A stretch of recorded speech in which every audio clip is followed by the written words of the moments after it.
Malayalam big ബോസിനെ അടിമുടി മാറ്റിമറിക്കാൻ തീരുമാനിച്ചിരിക്കുകയാണ് നമ്മുടെ അനീഷ്. അതായത് മലയാളം ബിഗ് ബോസില് 5 മത്സരാർത്ഥികൾ സാധാരണക്കാരായിട്ടുള്ള ആൾക്കാർക്ക് ഇടയിൽ നിന്ന് വേണമെന്നാണ് അനീഷ് പറഞ്ഞിരിക്കുന്നത്. അതായത് വീട്ടമ്മമാര് ഇങ്ങനെയൊക്കെയുള്ള ആൾക്കാരെ കൊണ്ടുവരണം. അതായത് ബിഗ് ബോസ് ഇതുവരെയും ഈ ഷോ നടത്തിക്കൊണ്ടിരിക്കുന്ന രീതി ശരിയല്ല. ഇന്ന് ശരിക്കും സാബുമോൻ വന്നപ്പോ അനീഷ് ബിഗ് ബോസിനോടും ലാലേട്ടനോടുമാണ് സത്യത്തിൽ ചില ചോദ്യങ്ങൾ ഉന്നയിച്ചത്. അതായത് ഈ അഭിനയിക്കുന്ന ആൾക്കാരെയൊക്കെ കൊണ്ടുവന്നാൽ അവരിതിനകത്ത് അഭിനയിച്ച് നിൽക്കൂലേ? അനീഷ് പറയുന്ന ഒരു പോയിന്റ് ആണല്ലേ. ഇപ്പോൾ അനീഷ് തന്നെ അദ്ദേഹത്തിന്റെ പ്രൊഫഷൻ വൈസ് അദ്ദേഹം ഒരു ഗവൺമെന്റ് എംപ്ലോയി ആണ്. അദ്ദേഹം ഒരു കർഷകനാണ്, ഒരു എഴുത്തുകാരനാണ്. ഇപ്പോൾ ബിഗ് ബോസിനകത്ത് അദ്ദേഹം കൃഷി ചെയ്യുന്നുണ്ട്. ബിഗ് ബോസിനകത്ത് അദ്ദേഹം എഴുതുന്നുണ്ട്.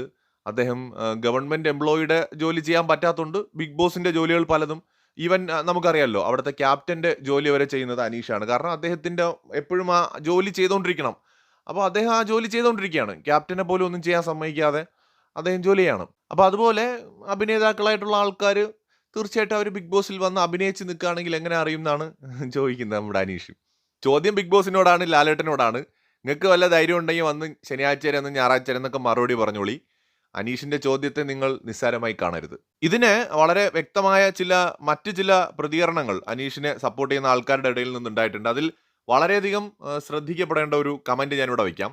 അതായത് ബിഗ് ബോസിന് പണം മുടക്കി എടുക്കുന്നത് കൊണ്ട് കാണാൻ ആളുകൾ വേണം. അതായത് ബിഗ് ബോസിന് ഈ ഷോ കാണാൻ ആൾ വേണം. അപ്പൊ അതിനനുസരിച്ച് അവർ 10 സെലിബ്രിറ്റികളെ കൊണ്ടുവരട്ടെ. അതായത് ബിഗ് ബോസിനോട് പറയാണ് കേട്ടോ, 10 സെലിബ്രിറ്റികളെ ബിഗ് ബോസ് കൊണ്ടുവരട്ടെ, ബാക്കി 10 പേരെ സാധാരണക്കാരെ എടുക്കണം. അത് ഞങ്ങൾ സാധാരണക്കാരുടെ അഭിപ്രായമാണെന്നാണ് സാധാരണക്കാരുടെ പ്രതിനിധിയായിട്ടുള്ള ഒരാൾ പറഞ്ഞിരിക്കുന്നത്.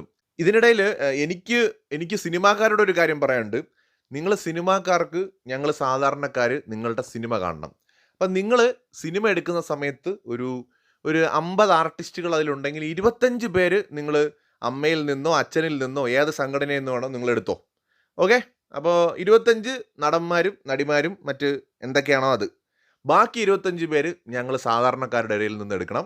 കാരണം ഞങ്ങൾ ഉള്ളതുകൊണ്ടാണ് നിങ്ങൾ പടം ഓടിക്കുന്നത് ഇവിടെ. ഇല്ലെങ്കിൽ നിങ്ങളെ പടം കാണാൻ ആൾ കയറില്ല. ഞങ്ങൾ സാധാരണക്കാരുള്ളതുകൊണ്ട് മസ്റ്റായിട്ട് നിങ്ങൾ 25 പേരെ സാധാരണക്കാരുടെ ഇടയിൽ നിന്ന് നിങ്ങൾ ഇനി മുതൽ നിർബന്ധമായും എടുക്കണം. സീരിയൽ നടത്തുന്ന ടീമുകളോട് പ്രത്യേകം ഞാൻ പറയാണ്, നിങ്ങൾ ടോട്ടൽ എടുക്കുന്ന ആർട്ടിസ്റ്റുകൾ 25 പേരുണ്ടെങ്കിൽ അതിൽ 12.5 പേര് ഞങ്ങൾ സാധാരണക്കാരായിരിക്കും. ഓക്കെ. അതായത് ഞങ്ങളിൽ ആരെങ്കിലും ഒരാളെ നിങ്ങൾ പകുതി ഞങ്ങളും പകുതി വേറൊരാളും ഒക്കെ ആയിട്ട് എങ്ങനെയാണെന്ന് വെച്ചാൽ എടുത്തോ. 12.5 പേര് ഞങ്ങൾ സാധാരണക്കാരായിരിക്കും. ബാക്കി 12.5 പേര് നിങ്ങളെ ആർട്ടിസ്റ്റുകൾ വെച്ച് ചെയ്തോണം. കാരണം ഞങ്ങളില്ലെങ്കിൽ നിങ്ങളുടെ സീരിയൽ ആര് കാണും ഹേ? അതായത് വിപ്ലവകരമായ ഒരു വലിയ ചോദ്യമാണ് നമ്മുടെ അനീഷ് ലാലേട്ടന് മുന്നിലും ബിഗ് ബോസിന്റെ മുന്നിലും വച്ചിരിക്കുന്നത്. ഞാൻ അനീഷിനൊപ്പമാണ്, അനീഷിന്റെ ചോദ്യത്തിനൊപ്പമാണ്. അനീഷ്